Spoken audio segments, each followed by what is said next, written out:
Joining me from California is Afra Zhao Wang. She is the host of Loud Murmurs. That's a Chinese language podcast about American pop culture. The United Nations has set November 25th as International Day for the Elimination of Violence Against Women.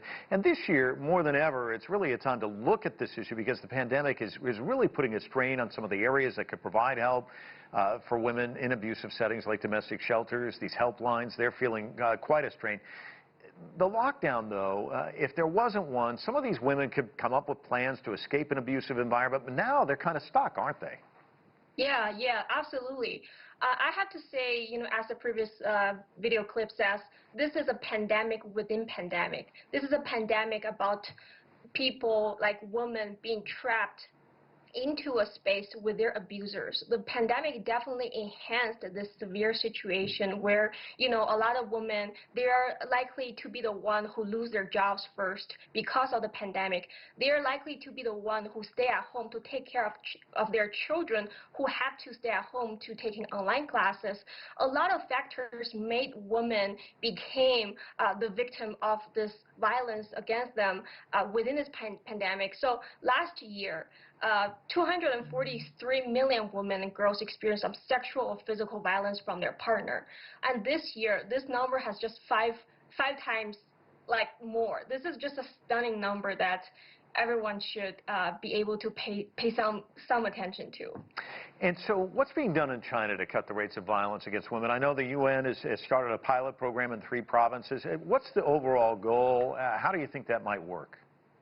I see a lot of optimistic signals, to be honest. In a social level, I see this social awareness of how to destigmatize women's shame of, speaking out. There's some legislative level of, enhancing some laws to protect women from being bitten by their partners. There are also a lot of other help, such as, schools are being started to provide some psychological or legal help to the women who are experiencing violence and have nowhere to say or nowhere to seek help for.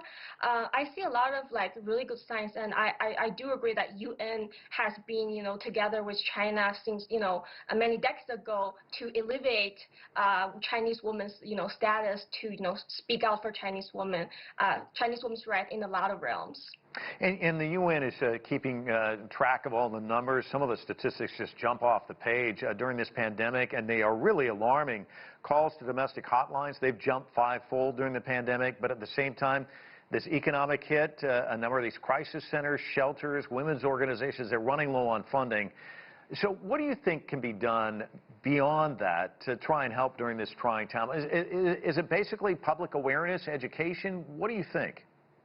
I think still I'm so glad that we're on the right track. I think there's a lot that has to be done. First we have to really comprehensively fix this legal system, because a lot of times the laws are not naturally protect women, and this is in the legal level first, and then in the individual level, I think as someone who witnessed this violence, as someone who in a society was so immersed with the culture of using violence against women, we have to be able to be vocal, to not just be bystanders, but be able to interfere when you witness those kind of violence, meaning that you have some sort of responsibility to intervene. And it's interesting, in Nicole's piece, she talked about 25 years ago, all of these women gathering in Beijing, coming up with the Beijing Declaration. Have we made much headway in the last 25 years, in your estimation?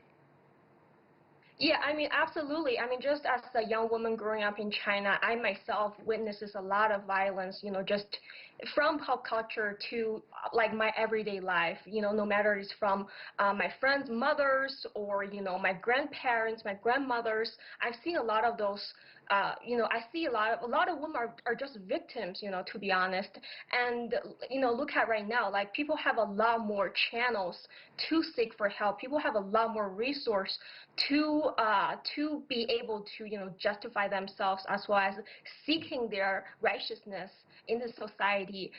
There's just a lot of light at the end of the tunnel. I know, pandemic is really, really hard for everyone at this time, but I'm really, really glad a lot of things are being pushed forward forward. A lot of things are being done right now. Well, that is a good sign. Thanks so much for joining us from Lake Tahoe, California, one of my favorite cities in Northern California.